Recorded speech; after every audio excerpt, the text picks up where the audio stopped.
Collector साहब, बहुत दूर लगता है। बड़ा दुख का बात है कि व्यवस्था ये देश क्या कहा था।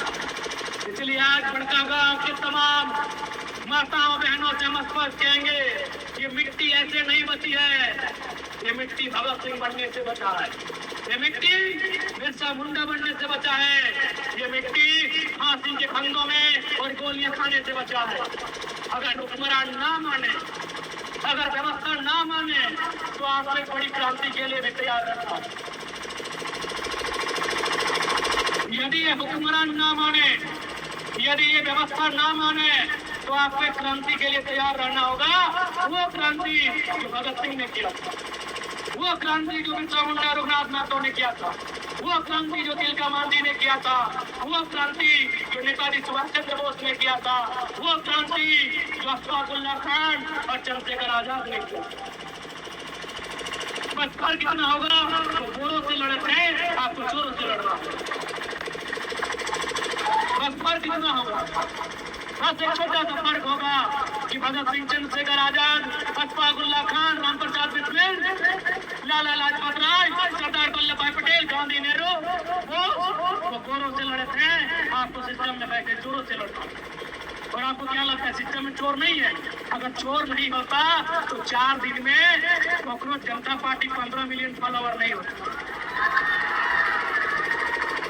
गलत बोले हो कि सुन ली कि नहीं? कांग्रेस जनता पार्टी बन गया सोशल मीडिया में। भारतीय जनता पार्टी और नेशनल कांग्रेस पार्टी से ज्यादा फॉलोअर। कौन? व्यवस्था से नाराज लोग, सिस्टम से हारे हुए लोग, सिस्टम के सताए हुए लोग, सिस्टम के द्वारा प्रताड़ित किए गए लोग। इसलिए आज मैं तमाम कर्णपुरा, गोंगलपुरा, बड़कागांव तमाम लोगों से यही कहना चाहूंगा, सबे माए बहन काकी जेठी सबसे कह चाहो कि अगर सिस्टम से मानो हो तो बढ़िया बात, अगर गांधी के रास्ता से मानो हो तो बढ़िया बात है, तो भगत सिंह के भी रास्ता चुने की जरूरत है। दादू एक दिन मरे तो सबके है, मरे है कि नहीं? तो 70-75 साल भाई गलो की कर रहा पाँच के जमीनवा तोरा बचाना हो, जमीनवा बचाना हो, यह लठिया में तेल पियाई के रखे को, यह लाठी में तेल पियाई के रखे को। की दादू गलत बोलायो? कोई हमें असल बांचिए गले आ तो जमीनवा ना रहा की कर, कोई हमें असल बांचिए गले की दादी गलत बोलायो कि कोई 10 साल बांचिए गली आ तो खेत बाड़ी को होना है तो बांची की कर ले। इसलिए एक बार तरीका गांधी का होगा, एक बार रास्ता गांधी का होगा, उसके बाद का जो रास्ता होगा वो क्रांतिकारी का होगा। ये जमीन हमारी है। आज बड़ा आश्चर्य होता है, गांधी कहते कि India is a country of farmers, आज तो ऐसा लगता है India is a country of company. कि गलत बोला यो? अरे नौकरी करे ठीक बात है, लेकिन हराम बोलना कि गलत बोला यो? जितना भी सरकारी पुलिस है, जितना अफसर है, तो India is a country of farmers according to Mahatma Gandhi, but according to Narendra Modi India is a country of company. गलत बोला यो?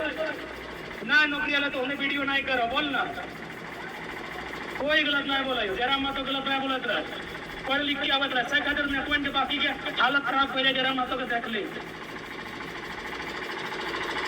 क्या गलत बोल रहे हैं भाइयों?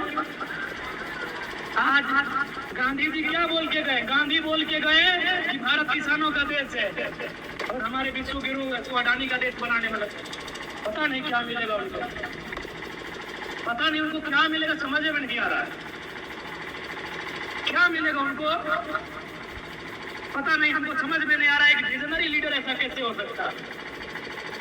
आज इन कोयला कंपनियों में, धनबाद, बोकारो में हजारों लोगों की जान गई, लेकिन आज भी कोयला खनन का काम होता है। जर्मनी को लोग विकसित देश मानते हैं, जर्मनी में भी बहुत बड़ी बड़ी घटनाएं हुई, उन्होंने कोयला खनन को कंट्रोल कर लिया। चाइना में घटनाएं हुई, कई देशों में घटनाएं हुई, लेकिन उन्होंने ये कहा कि हमारे लोगों की जान से ज्यादा कीमत इस कोयले का नहीं है। दुनिया के बाकी देश क्या कहते हैं मालूम है? कि हमारे लिए कोयले की कीमत से ज्यादा यहाँ के इंसान की मानवीय मूल्यों का है, यहाँ के लोगों की मानव अधिकार का है। लेकिन हमारा देश कहता है तुम चाहे को मर जाओ लेकिन कोयला फोड़ते रहो।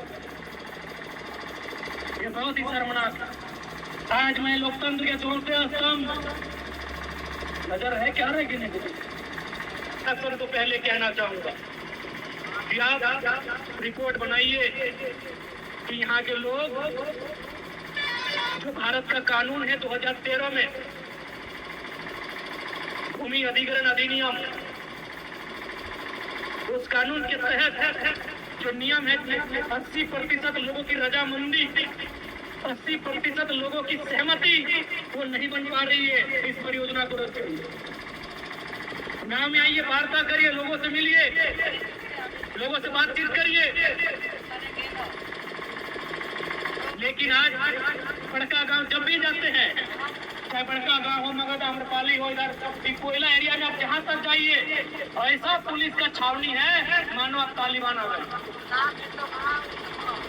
कहीं भी आप चले जाइए, कोई भी खनन इलाकों में आप चले जाइए, पुलिस का ऐसा पहरा रहेगा जैसे हम हिंदुस्तान में है ही नहीं। हम तो तालिबान आ, इतना बड़ा बड़ा बंदूक, छोटे से रन लेके। अरे भाई हमने क्या बिगाड़े आपका? हमने कौन सा गलत काम किया?